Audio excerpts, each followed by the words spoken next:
Tonight on Carolina News, play ball. Columbia's minor league baseball team plays in the capital city for the first time tonight. Find out how the Fireflies prepared to welcome fans to Spirit Communications Park. Taking sides. Controversy continues today around the state's proposed bathroom bill. How South Carolinians are reacting to the proposed plan coming up. And read all about it. How Carolina and Clemson are coming together to teach South Carolina children the importance of reading. All that and more when Carolina News starts right now. Live from the capital city, Carolina News brings you your news first. With breaking news and in-depth reporting. Up-to-the-minute weather. And all your sports news and highlights. It's all here, now, on Carolina News. Hello, and welcome to Carolina News. I'm Gabrielle Ahrens. Good afternoon, and thanks for joining us. I'm Taylor Hollander. It's the Columbia Fireflies opening day at Spirit Communications Park. Irvin Jones gives us an inside look on the work to be done before the players can take to the field. It's finally glow time. The Columbia Fireflies are having their first home game of their first season ever. But if you take a trip to the stadium right now, it may be hard to tell. But Abby Nass, Vice President of Marketing and Public Relations, is not worried. There's still a few more things to do. It's still pretty early in the day, so we've still got some work to do. But our staff feels great. We feel like we're in a great place, and we're ready to go. While everyone in the stadium is working hard to prepare for tonight's game, Columbia's new Firefly fans have their own worries. While many are concerned about tonight's traffic, the Columbia Fireflies say they just want everyone to have a good time. The Fireflies say they do not have the power to open up the roads or control the traffic, but they have worked hard to provide fans with more parking options. Brad Shank explains. And there's going to be parking in the state lots right off of Bull Street, so you just hang a right into those lots. The nice thing about it, parking's only $3, so $3 per car, and then we have free trolley service from that lot right to our front gate. So the Fireflies have posted maps of parking lots that will take you to locations that are not far. While the Spirit Communications Park is still under construction, it won't stop fans from having a good time. Irvin Jones, Carolina News. The inaugural pitch at Spirit Communications Park will be at about 3 hours from now at 7:05. The weather has finally started to feel like spring. Our weather specialist Malik Rankin is live in the Rose Gardens. Malik, beautiful weather streak going to continue on?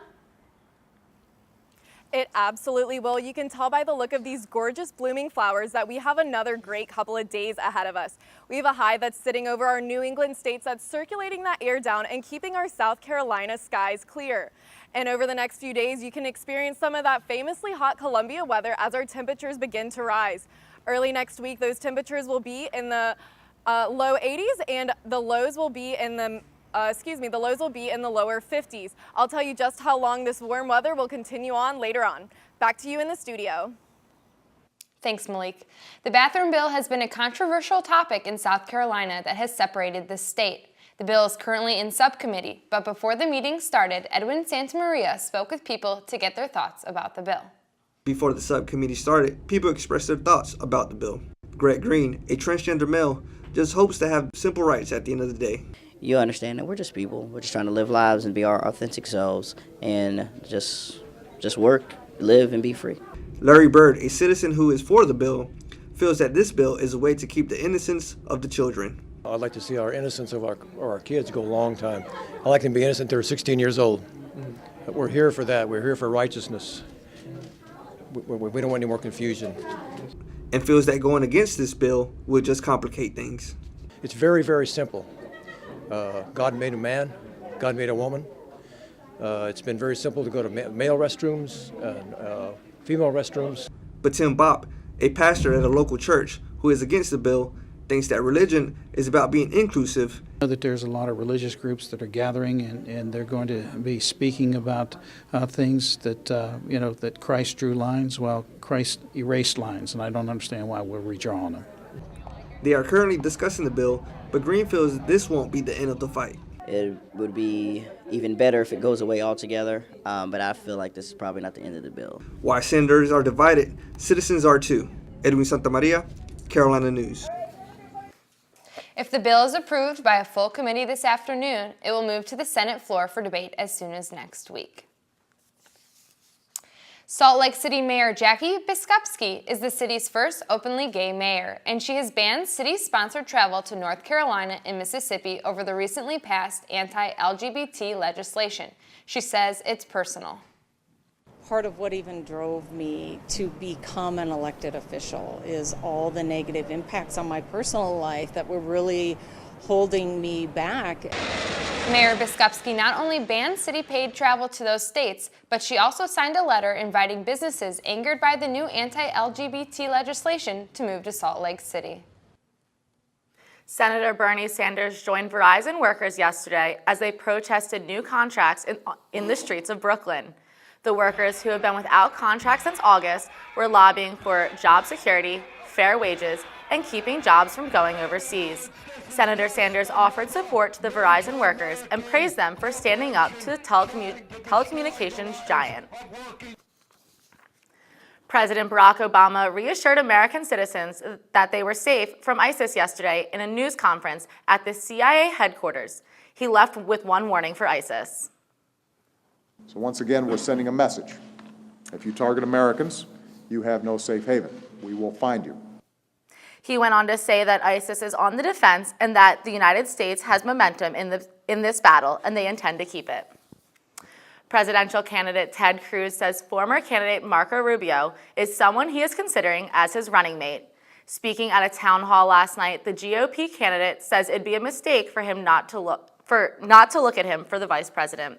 Look, anyone would naturally look at Marco as one of the people who would be a terrific person to consider for VP, and we're in the process now of considering a number of different options. You're not ruling it out? He would be someone that you would be a fool not to look at seriously. Cruz spoke at this event with his family in attendance. He also added that he considers Rubio a friend and someone who is very talented in the political field. 2 former and 1 current University of South Carolina basketball players were charged with possession of marijuana last month, but is just now being brought to light. According to an incident report, deputies say Jamal Gregory, Eric Cobb, and Raymond Doby were pulled over after driving in the opposite lane of traffic on Berry Hill Road. The report goes on to say the officer who pulled them over said he noticed a strong odor of marijuana coming from the vehicle, and after a search, the officer found 0.02 grams of marijuana in the driver's side rear seat and 0.1 grams of marijuana in the front passenger seat and floorboard. All 3 were issued summons to court for simple possession of marijuana. 2 Lexington High School students are facing charges after an incident following a wrestling team workout last month. An incident report from the Lexington County Sheriff's Department says 18-year-old Preston Painter and 17-year-old Lewis Donald Hinson, both seniors, assaulted a freshman in the locker room showers after a workout. The report says that the victim was slapped on his back to a point where the victim was in tears with welts on his back. With technology these days, it's hard to get a child excited to pick up a book, but Alexa Angeles found out why the 25th annual South Carolina Read-In that is all it takes to have some fun telling stories. Turtle did not look happy. When it comes to reading, USC's Cocky and Clemson's Tiger are on the same page, all for a good cause. When you read, your brain will grow more, and when you read, you can learn a lot of different things that you didn't know that could happen. A drumline led the children from the State Library to the State House, where the children listened to stories, watched performances, and of course, read their favorite books on the State House grounds. 2,400 students from all across South Carolina are expected to be here today. Children from preschool all the way up until high school are coming to enjoy the fun, all for the love of reading.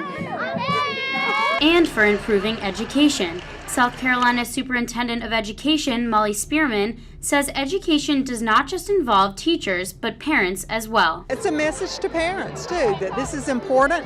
They need to take the time, not just to let their child read, but to listen to them. That's really how we develop strong readers and children who will succeed in school. The Read-In is just another effort by the state to encourage children to value education. and that encouragement is vital to improving state academic scores. In Equality Counts 2016 report, South Carolina ranked 43rd in the nation and received a C- on the state report card. Preschool teacher Shayla Garvin wants to instill the importance of reading at an early age. You know, you can expand through reading, and you can learn through reading. You can do whatever you want to do, you know, through reading. After a few storybooks read, the kids walk away with a love for reading, and hopefully, South Carolina's national education ranking will improve one book at a time. Alexa Angeles, Carolina News. In the most recent reading assessment in South Carolina, 88% of all students across the state met the standard. Coming up, find out how the Hens for Irmo group plans on moving forward since the changes to the chicken ordinance were shut down.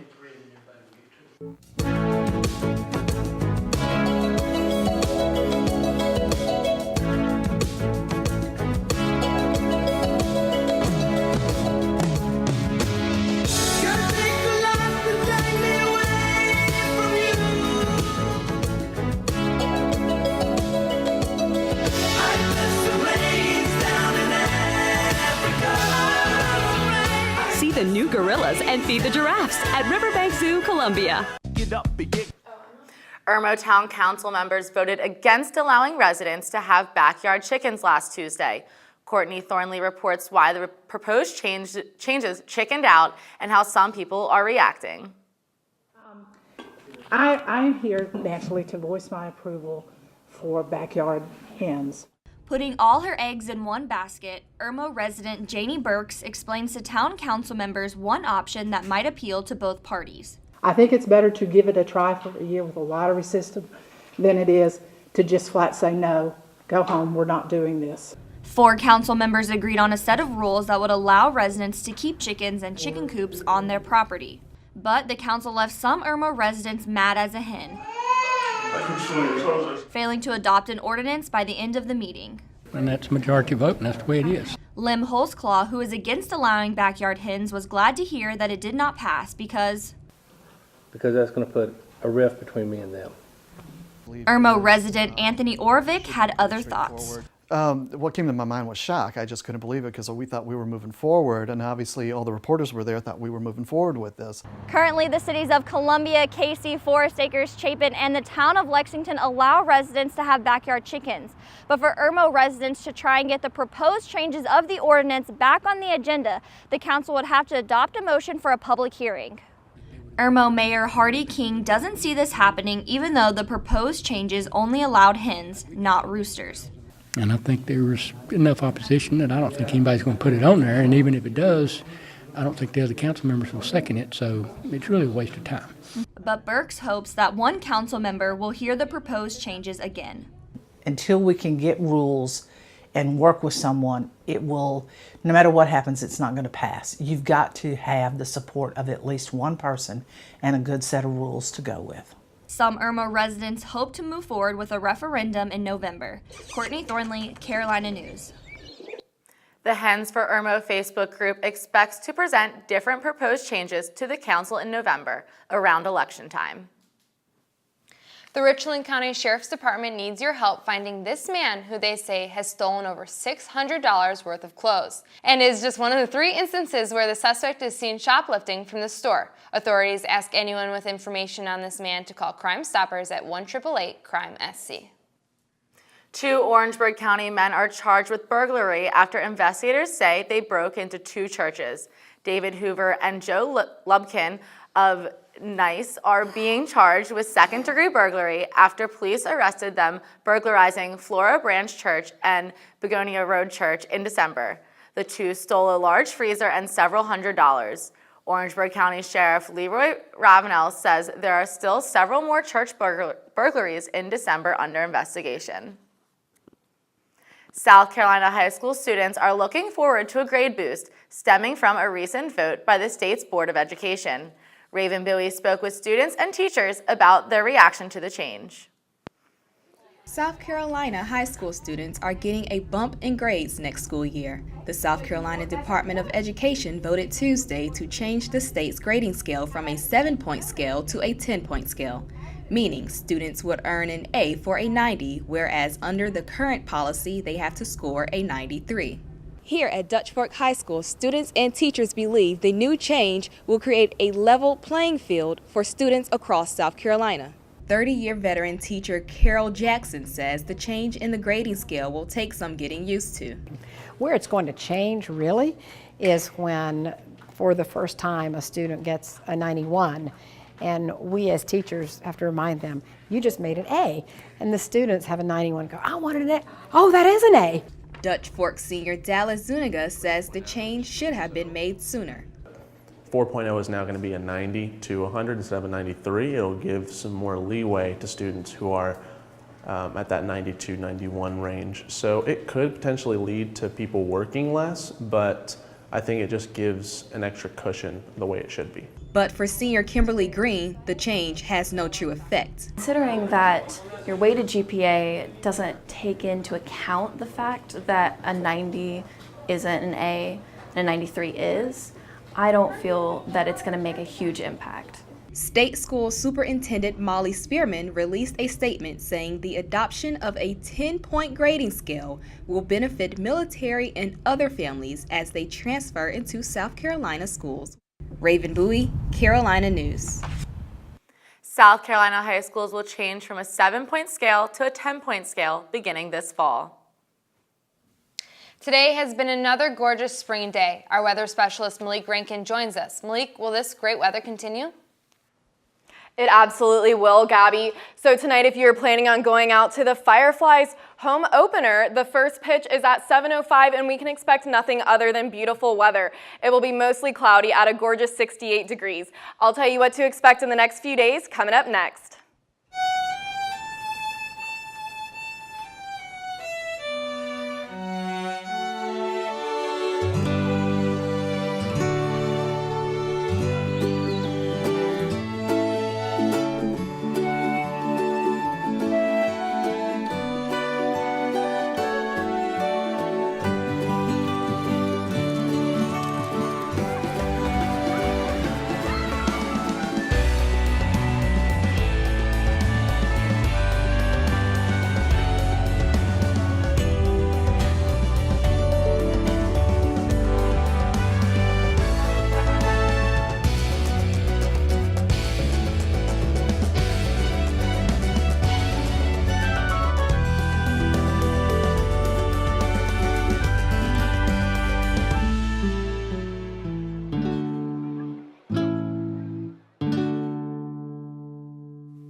Our weather specialist, Malik Rankin, joins us at the desk.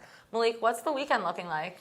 Well, we finally have a weekend where there is no rain, thank goodness. But first, let me tell you what's going on currently in Columbia. We have had some gorgeous spring weather. The temperatures today at 69 degrees. That humidity is low at 27 degrees and not much wind to worry about. Taking a look around the state, we do have some pretty consistent, beautiful weather all over and ranging from the lower to upper 60s. Looking at our national maps, you can see there's absolutely nothing going on over South Carolina, which is why we have such beautiful skies. We do see that there are some storms brewing over the Louisiana border and off the coast here, but that is nothing to worry about as that will stay below South Carolina. And then over here in the west, we do have a storm system that will be brewing up here next to Idaho and Utah that we'll see over the next few days. As you can see here, that will accumulate into more of a system, and that high that was above our New England states is keeping our South Carolina weather clear and beautiful, and this storm will be missing us, so luckily we have nothing to worry about. As I mentioned earlier, if you're looking to come out to the Fireflies game tonight, you will have nothing of weather concerns to worry about. Taking a look at tonight's lows, we are warming up as our temperatures are rising. It'll be in the upper 50s and lower 50s in the more central and upper parts of the state. In tomorrow's highs, it'll be a 63 in Columbia, and it'll stay around the 60s throughout the state. Taking a look at our 5-day forecast, we only have a 20% chance of rain to worry about tomorrow, so nothing to fear, and that weather just gets better as our weekend seeps in. And early next week, those temperatures will begin to rise, and even come Monday, it will hit 85 degrees. So we have nothing but sunshine ahead of us. That's nice. I was getting sick of this cold temperatures at night. I know, so this weekend we can go out and enjoy some sunny weather. All right, well, coming up, see how the South Carolina baseball team got a rude awakening against North Carolina Tar Heels last night. My little girl loves to play outdoors. It's just too hard to keep her inside. I really don't have enough time to play with her, and she cries if I don't let her out. She does bring home some disgusting things. I don't know what she gets up to while she's gone, but she always comes back. You wouldn't treat your child this way. Why is it okay for your cat? Please, be responsible. Keep your cat indoors.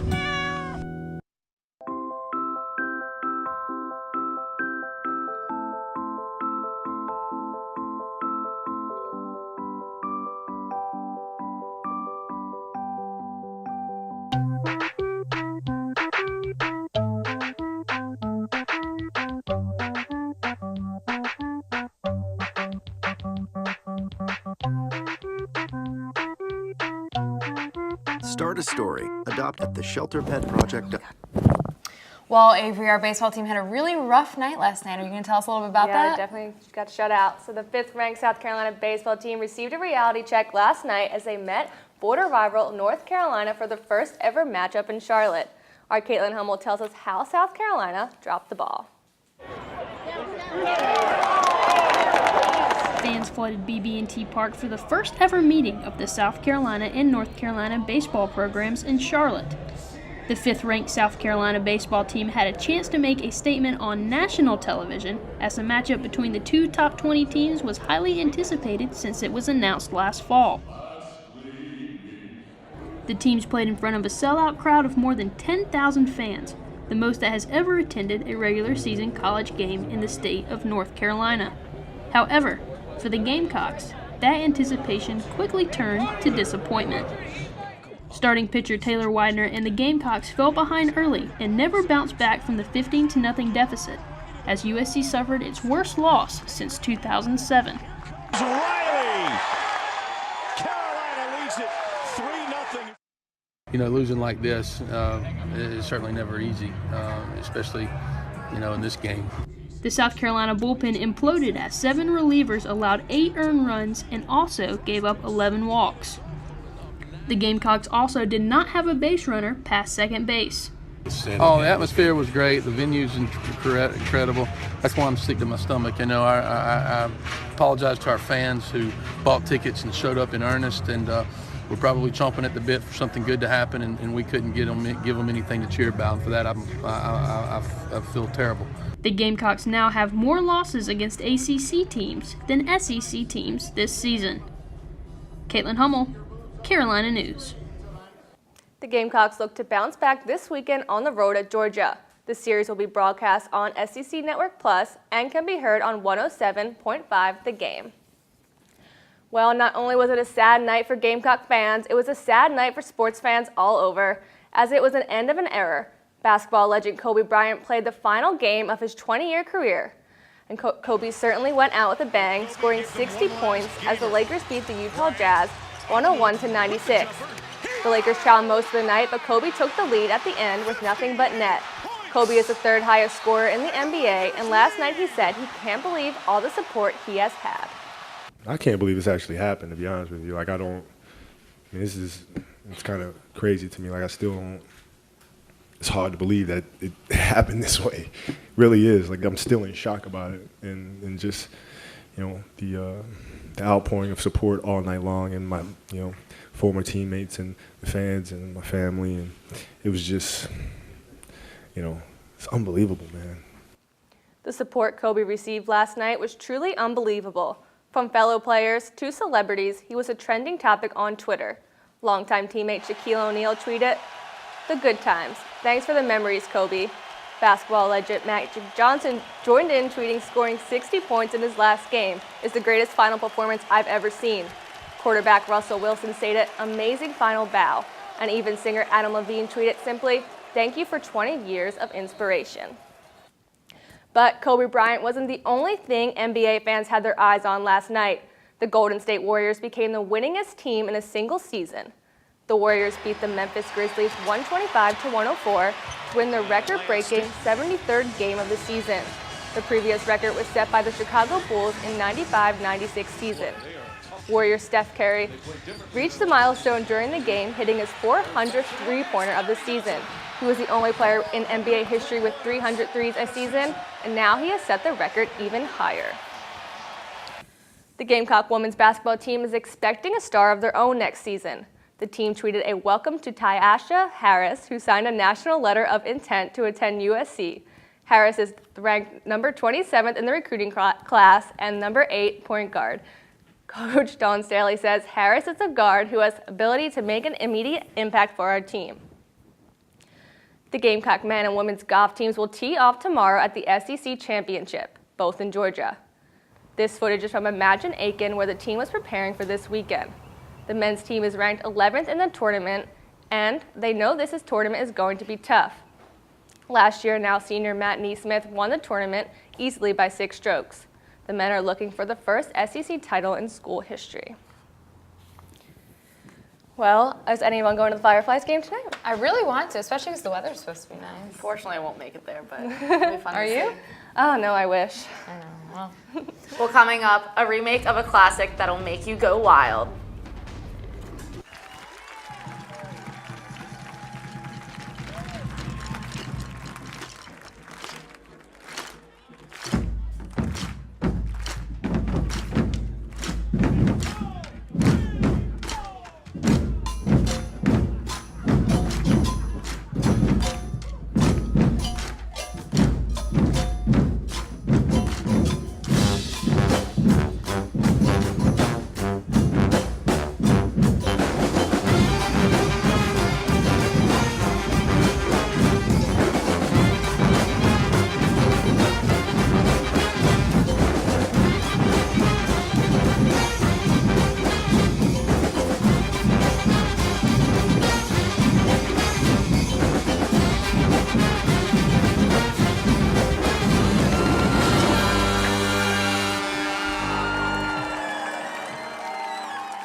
See the new gorillas and feed the giraffes at Riverbank Zoo, Columbia.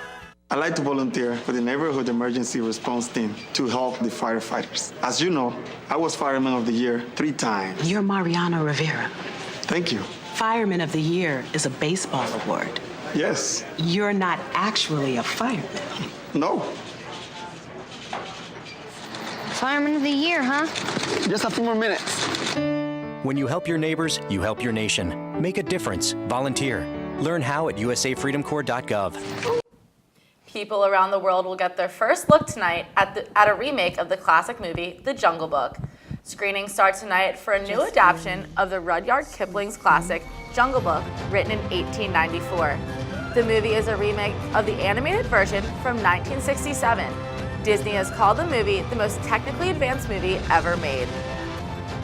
It's going to be interesting to see that. I remember watching the cartoon version as a child, loving the music in it. You know, kids these days have it really good with the crazy technology involved in these movies. We come out with so many great movies. I know, it looks so realistic from all the previews and stuff. I'm excited to see it. When does that come out tonight? Tonight. Well, let's take one last look at that 5-day forecast. So tomorrow we only have a 20% chance of rain, and Saturday and Sunday we can expect beautiful weather. Saturday just partly cloudy, and Sunday we won't have any clouds in the sky, and those temperatures will continue to rise as we start to experience some of Columbia's famously hot weather. Come Monday and Tuesday, that beautiful weather will continue on. Tuesday getting as hot as 85 degrees. So definitely want to be wearing some sunscreen in the next couple of days, but we can enjoy a weekend that is rain-free, which hasn't happened in a while. Like a month or so. Can't wait to get outside. Well, that's all the time we have today. Thanks so much for being with us. See you tomorrow. Have a great evening.